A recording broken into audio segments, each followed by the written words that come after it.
Every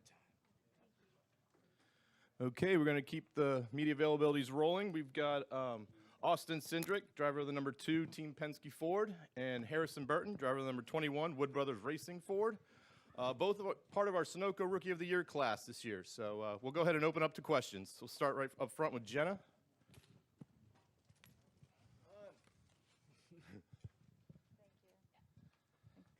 Hey, Austin, tell us about your Airstream. My Airstream. Well, funny enough, I got back. I left when the garage closed, as I usually do, and it was about 10 p.m. and I opened the door and it was off. So that's a problem. So I problem solved for about an hour and a half last night and got some power, took a shower, and went to bed. Otherwise, it's all great. But if I would have stayed in the hotel, if I would have stayed in the team hotel, the fire alarm went off at 2 a.m. So the Airstream still wins. Okay, are you renting this? Do you own it? Like, it's my parents, so they bring it to a couple races. They'll take the dog with them. They like going to Barbara with it and a couple other IndyCar races. So I'll bring it to like a couple races. But I am definitely a fan of standing up in a shower, and I cannot stand up in that shower. So the hotel program is definitely more for me. But there's a couple logistical races that make sense. okay.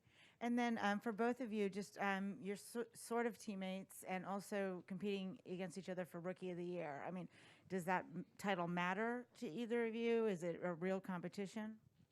I think so, yeah. I mean, definitely.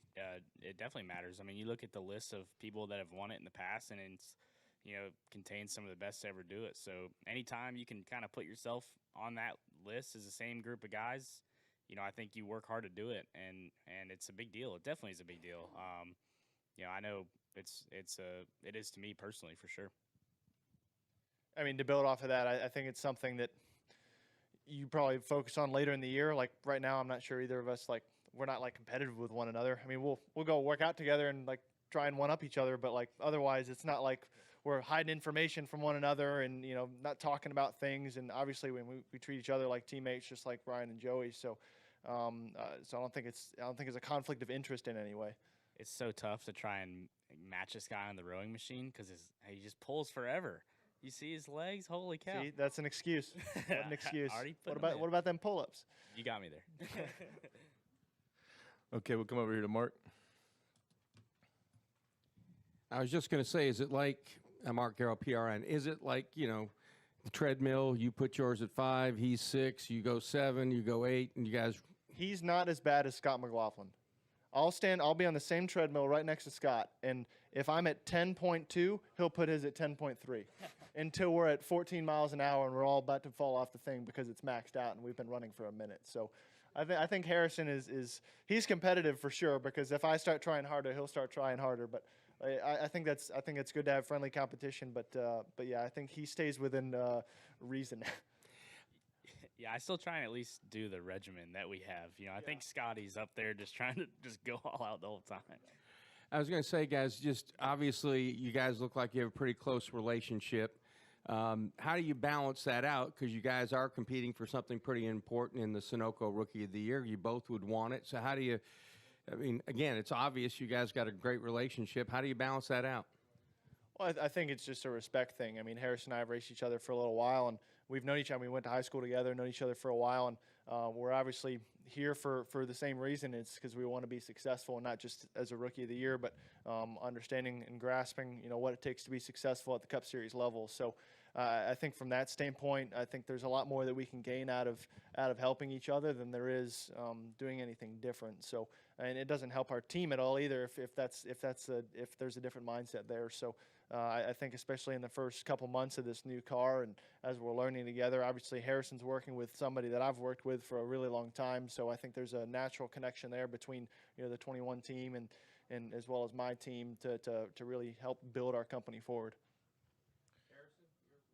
Yeah, I mean, I just echo that, and that it's easy. We're all learning together, and Joey and Ryan have been the same way. Have been really helpful for both Austin and myself, and the biggest thing is we are all, as rookies, it's easy to just ask questions, and never contribute, right? So our job is to learn as quickly as we can, and then be able to help the team as much as we can as soon as possible. So. It's really not too tough, I'd say. Let's go here to Zach in the front stretch, guys. Zach Sternio, frontstretch.com. Austin, I know you got your first taste in the Daytona 500 last year, but with the new car this year, obviously you guys got a lot of practice in the test back in January, as well as last night with Ryan and Joey. For both of you guys, how much have those practices helped as you prepare for Sunday's race? I could do a single car run with my eyes closed, let me tell you. We have not done a whole lot of pack runs or in traffic or anything like that. So I've done a lot of, I mean, you can drive with one hand if you want. So it's certainly been a bit of a process understanding with these tests, how can we maximize this car? And, as we've seen, things are ever changing as far as, the regulations and what's going to be normal. I think that's going to have to be flexible throughout the first part of this year as, the race teams get their hands on the cars. But I think from my perspective, we're not going to know anything really until the duels. And even from the duels, there's a lot of different, what's the word I'm looking for? The motivations for other people, whether if there's people trying to make it into the race, people trying to work on their starting position, people who are already set on their starting spot, people who want to ride in the 500 regardless of their starting spot. So I think there's a lot of different motivations throughout the field. So I think you're just going to have to constantly learn on the fly throughout the race.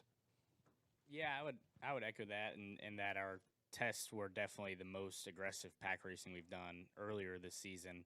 And that was when I felt like I learned the most about what I could do, what blocks I could make, couldn't make. And it's definitely different. I mean, there's lines that you can't cross that you would be able to cross with the old car because you'll just crash. It's there's different grip levels and different, factors that go into that. And that was the biggest learning experience for me. And there was only, say, 15 cars, and 10 laps too. Yeah. So it was the first pack run we really made. Like, only had like one single car run beforehand. Like, nah, let them race. Yeah. So there's that, and then there's the 500 where it's 40 cars for 500 miles, and how do you manage that? So there's going to be, as the whole season is going to go for both of us, we're going to have to learn on the fly quite a bit, and this is definitely the first example of that. Go ahead, Daniel.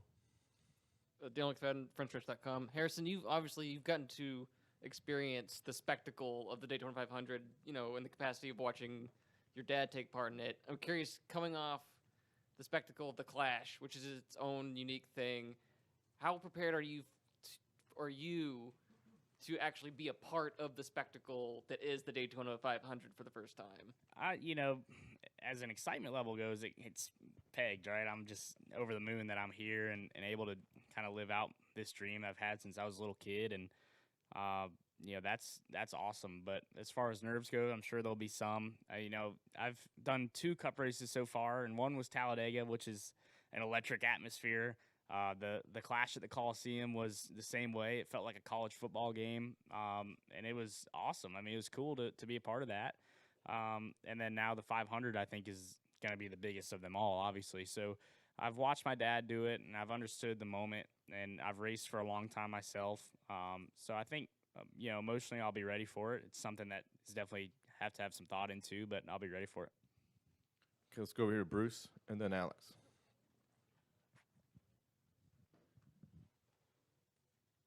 Austin, I know that before you were in here, Kyle Larson was asked about one day running the Indy 500. I talked to your dad a couple of years ago at Toronto, and he said, never say never when it comes to you. Obviously, you want to probably win a lot of cup races and a cup championship before you think about that. But is that something, considering your background, that is always a goal for you?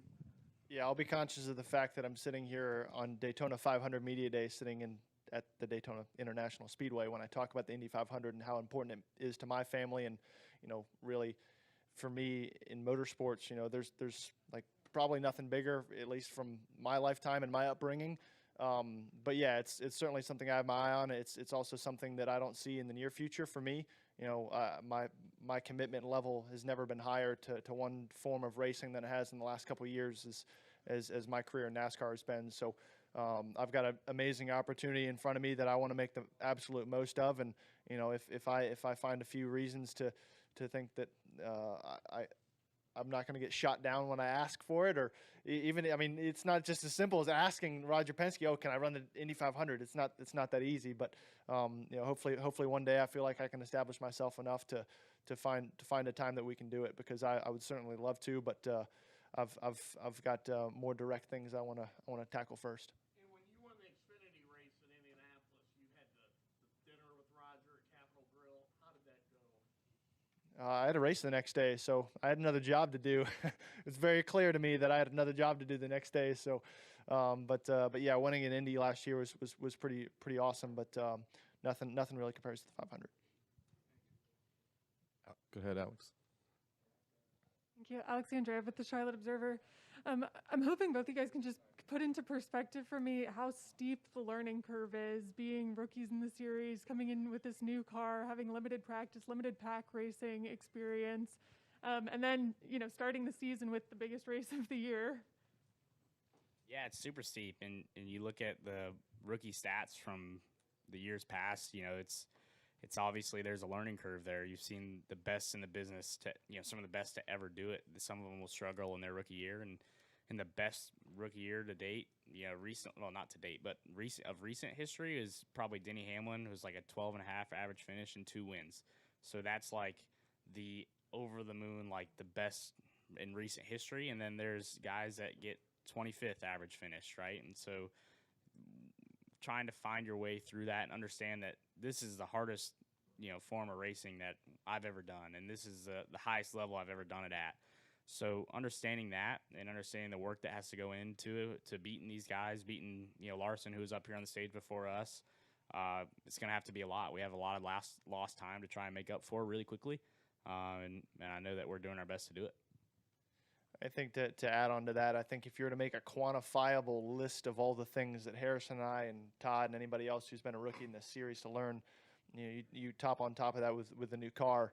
You have a lot of subjects we've got to cover that are completely new, and whether that's being around new people, new race team, new car, new competitors, a couple new tracks on the schedule. There's certainly things that make this challenging, but I think with change is an opportunity, and I think it's a great opportunity for both of us to go out and really apply ourselves. I think to Harrison's point, I think you look at guys more recent history with more recent race formats, and you think of guys like Christopher Bell, Chase Briscoe, Tyler Reddick, William Byron. Those are guys I look at that I've either raced up against, looked up to, contended for wins and championships against, and those are guys that aren't just showing up in the Cup Series and winning races like you. I think he will soon. Like, he's been doing awesome, by the way. I'm not just saying that because he's my friend, but I've been waiting for the Tyler Reddick Cup win for a long time. So, anyway. So, I mean, you look at that transition, what it's been like from those guys. I mean, like, you look at someone like Christopher Bell, who every step of the ladder for me has been just the most dominant guy. And, like, it's hard. You get to the Cup Series, it's hard. And so I don't know what to expect on that front other than what I've observed. But from our perspective, we want to overcome that better than they did. So otherwise, it's certainly going to be a challenge, and not sure what those are yet. And then who do you rely on the most for advice about handling that, especially considering that everyone's sort of at the same level? All the drivers are experiencing this new car at the same time that you guys are. I think you pick and choose the information that you process and listen to, just like anything else. I mean, there's going to be plenty of people that want to tell you how to do something, especially when you're struggling. It's when people stop telling you how to do things that means no one cares anymore. But I think there's certainly a plethora of information. It's just how to process it. Yeah, I'll add to that our two teammates have kind of both, Joey started when he was super young, and had his start, and then kind of came into his own and ended up being a Cup champion. And Ryan's kind of doing the same thing and winning races consistently and being fast recently, every weekend. And so they've kind of gone through that, and leaning off of them, those two has been awesome so far. I've actually found myself paying attention to other sports. Like, you see college athletes, and like you watch somebody come and play, quarterback like Trevor Lawrence, somebody who hardly ever lost a game in his entire career since high school. And obviously he's put in an organization that isn't as strong as, the best teams, but you try and pay attention to other sports like that, and what those processes are like mentality wise. How does that change different guys? And I've found that to be fairly valuable, because it's more of a controlled environment, that there's more details to go off of. Whereas in racing, you don't pick and choose the opportunities you get to move up. You don't pick and choose. I'm sure this time last year, Harrison didn't think he was going to be driving the Wood Brothers car, because I thought I was driving the Wood Brothers car this time last year. This changes so quickly and so rapidly, and there's so many external factors that sometimes I actually find mentality-wise other sports are pretty useful in that respect. Okay, let's come over here. For both of you, Dalton Hopkins, FrontStretch.com. One of the storylines this weekend has been conserving your equipment for Sunday, but Joey Logano was in here earlier and said that he's not changing a thing. He's going to go flat out. That's Could have not predicted that, surprising. yeah. Do you share that mindset, or are you also going to kind of take it a little bit easy through the Depends duels? if my backup car is shared with him or not. I don't know, but I don't know. I think you have to race. I mean, the way I see it is there's 3 other super speedways on the schedule, and you have to learn at some point, and you have to learn what moves to make by the end of the Daytona 500. Obviously, you do that proceed with a certain amount of calculated risk, but otherwise, from a parts perspective, I think it's more 2-3 races down the line. How does this affect us as a company? It's not going to if all 4 of us wreck out in the Daytona 500. I don't think it's going to change whether or not we show up at Fontana with all the cars. But yeah, certainly a calculated risk. But Daytona 500 means a lot. Yeah, definitely, and especially as 2 rookies, and Austin's run the 500 before, but this is a new car too, so you have to get aggressive, and you have to learn what the limits are, because the last thing that you would want is to put yourself in position to win the 500 and then miss the block late, or don't have the right push late to help your teammate go out front, and that be from I was too concerned about crashing, right? So I feel like as drivers, you couldn't really live with yourself. If you have a chance to win this race and you let it go for that reason, I think it would be really something that would weigh on you for a long time. Okay, let's go back here to Justin. Austin, this is your second time go around for the Daytona 500. What's been the biggest difference besides being locked into the field this year, or between this year and last year? My anxiety level is significantly lower today than it was Wednesday of last year's Speed Weeks. Between that and having the Xfinity race and trying to obviously be successful on that side of the garage. But yeah, I mean, I'm feeling like I actually get to enjoy this a little bit more. And Harrison, what advice has you been given by everybody in the garage as you prepare for your first 500?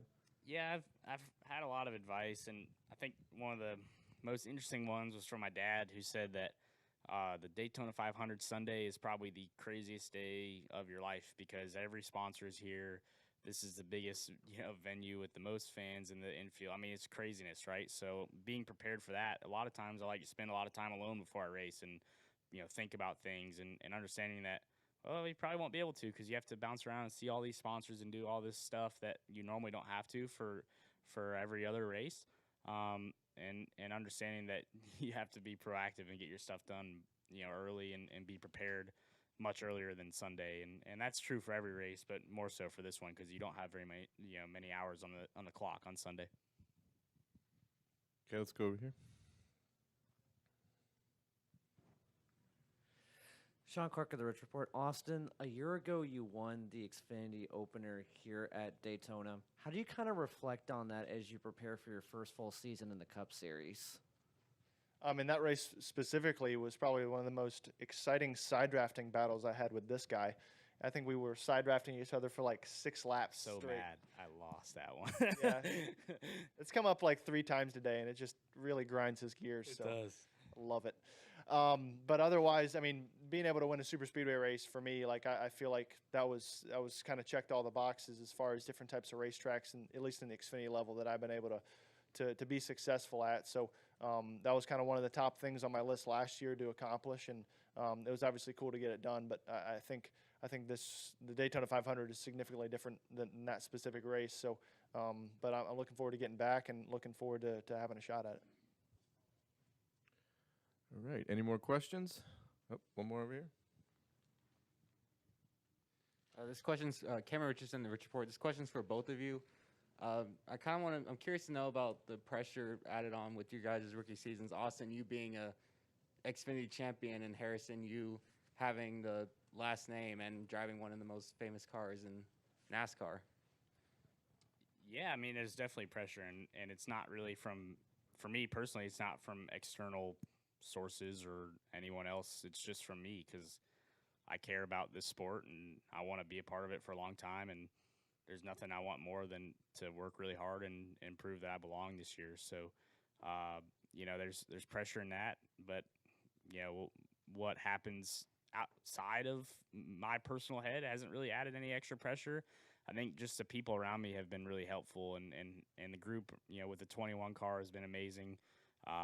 With the Wood brothers, and then the help from Team Penske. I mean, it's been awesome so far. I've had every resource I need to go and succeed. So, the pressure from that isn't there, but the pressure from myself is certainly there because I want to do well. I think from my standpoint, I think the job of driving the race car is relatively the same. Obviously, different factors, different team, a whole lot of newness, but otherwise the job is relatively the same. But for me, it's actually been a bit of a perspective change because as a young driver, you spend your entire career striving to get to the next level. When you're, in late models, you want to go, race at a national series level. If if you're in trucks, you want to be in Xfinity. If you're in Xfinity, you want to be in Cup. And even when you're at that next level, you're like, okay, what's after this? What am I striving for next? There's usually like clear-cut areas for you to be at. And I'm at the highest level now. Like, that's it. That's why there's guys that have been doing this for decades at a time. That's why there's guys that are the absolute best, and there's guys that have gotten here and not been able to do a thing. And for me, I have to have that perspective change that there's nothing after this. It's how do you refine what you've learned to this point to make you the best. And I've got a lot of different notebooks to pull from. And to Harrison's point, we have all the resources possible to become successful. So how to utilize those is critically important. And obviously, I don't just want to compete. I want to be successful. So that process starts this weekend for me, and it's exciting. But looking forward to getting started to actually have something to base it off of. All right, we got time for one more. We'll come on up front to Reed, and then.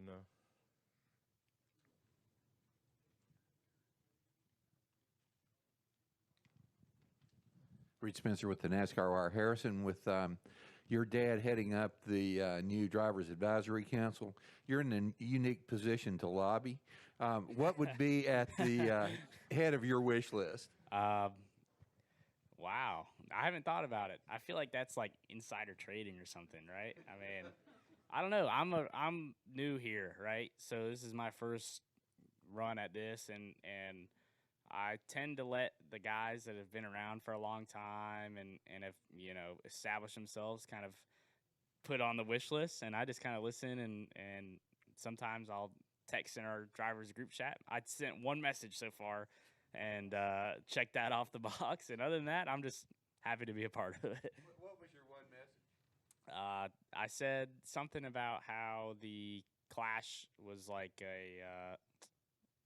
my friends who are all in college, I felt like the Clash was a success because they don't really care about racing, but that was the most I've ever heard from my friends who are all in college about, a race. So I felt like it had the younger audience interested. All right, gentlemen, thank you for coming in. Appreciate your time. Thank you. Thank you.